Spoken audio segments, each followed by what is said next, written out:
I want to talk about the bribery trial of Greg Lindberg and the evidence that was recently released. Yeah, so last week, Greg Lindberg, who's been for some time North Carolina's largest political donor, was found guilty in a federal trial.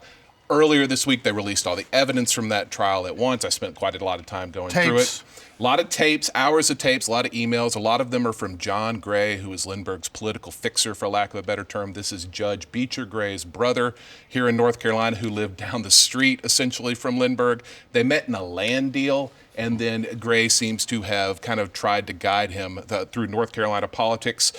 There is a conversation. We know that Lindberg is Dan Forest's biggest financial supporter for his gubernatorial campaign. For a super PAC. Through a couple of committees, that are not for his campaign directly. But anyway, Gray is speaking to Mike Causey, the insurance commissioner, on the phone and says, hey, what you see there is it's not even the tip of an iceberg.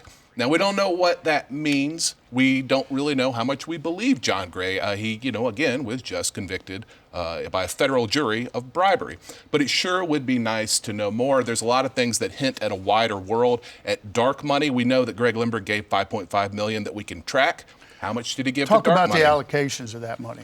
Well, I mean, a lot of it went to Forest. $750,000 of it went to the Democratic Party. And there are other politicians in there as well. Those are kind of the two big ones, the Republican Party super as well. PACs. Yeah, I mean, and he was given all across the country. And what I really want to know is how much of it can we not track? How much of it was dark money? He talked about wanting to move into those anonymous donations. He referenced Governor Cooper's dark money group, a dark money group that supports him. And I can't get them to go on the record saying yes or no, whether he gave money. That's the power we've given to these dark money groups, that they do not have to identify their donors. Yeah, they don't have to respond on it.